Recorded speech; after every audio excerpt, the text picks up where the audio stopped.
त्रिपुरा के पहाड़ी अंचल में दो सुंदर बहनें रहती थीं। उनके बालपन में ही उनकी माता का स्वर्गवास हो गया। उनके पिता अचायक पुरोहित थे। उन्होंने पत्नी की मृत्यु के पश्चात दूसरा विवाह नहीं किया।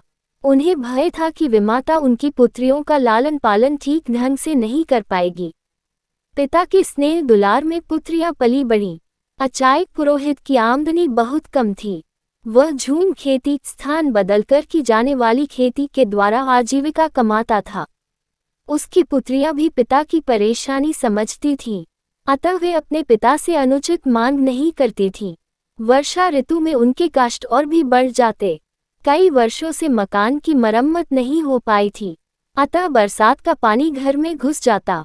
यूं तो उनका घर एक ऊंचे मचान पर था, किंतु पानी वहां भी पहुंच जाता। एक दिन दोनों बहनें खेत से थककर लौटीं।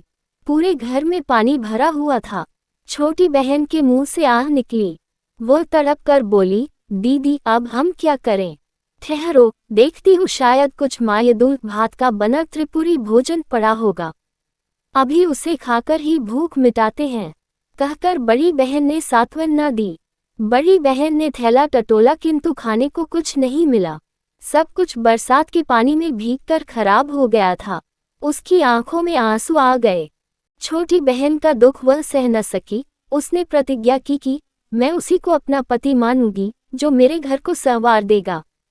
जिस तरह सबके कष्ट दूर होते हैं, उसी तरह वह दुखभरी रात्रि भी बीत गई। अगले दिन जब दोनों बहनें घर लौटी तो घर की कायापलट देखकर दंग रह गईं। सारे घर की मरम्मत की गई थी तथा खाने पीने का सारा सामान भी मौजूद था। इतने खाद्य पदार्थ उन्होंने पहले कभी नहीं देखे थे। अचाय ने भी घर का परिवर्तन देखा तो उत्साह के साथ बोला, हो न हो, ये तो वनदेवी की कृपा है। उससे तुम लोगों का कष्ट नहीं देखा गया, इसलिए उसने हमारी सहायता की है। पिता तो भरपेट खाकर सो गए, किंतु बड़ी बहन उनके अनुमान से संतुष्ट न थी। वह चांदनी रात में बाहर आकर खड़ी हो गई। तभी उसकी नज़र एक विशालकाय अजगर पर पड़ी। वह अजगर उनके घर से निकलकर जा रहा था। बड़ी बहन ने उसी क्षण निर्णय ले लिया कि वह अजगर को ही अपना पति मानेगी।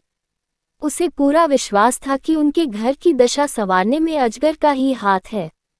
छोटी बहन के लाख समझाने पर भी वह अकेले खाना खाने नहीं बैठी। तब हार कर छोटी बहन ने अपने जीजा जी को पुकारा, कुमुई कुमुई, माइटा नानी फायदे दो। जीजा जी, खाना खाने आइए। यह आवाज सुनते ही अजगर घर में आ पहुंचा। दोनों बहनें उसके विशाल स्वरूप से घबरा गईं, किंतु वह शांति से भोजन करके लौट गया। ये क्रम काफी समय तक चलता रहा। एक दिन अचायक पुरोहित को पता चला तो वह आग बबूला हो उठा।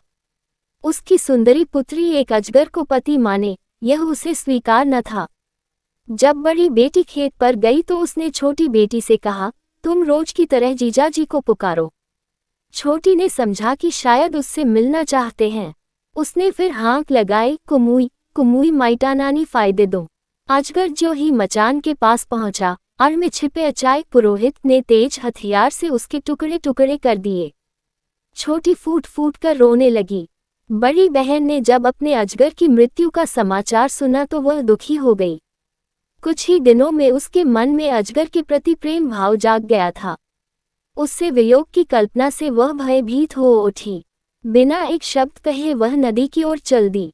छोटी बहन भी उसके पीछे चल दी। बड़ी ने आंखें बंद की और रोती रोती नदी के पानी में उतरती चली गई। बेचारी छोटी उसे पुकारते रही, मत जाओ दीदी, मत जाओ दीदी। बड़ी बहन ज्यों ही नदी में उतरी तो सीधे एक राजभवन में पहुंच गई। जल के नीचे इतना सुंदर महल देखकर वह दंग रह गई। प्रवेश द्वार पर उसका अजगर पति स्वागत के लिए खड़ा था। उसके बाद वह वहीं सुखपूर्वक रहने लगी।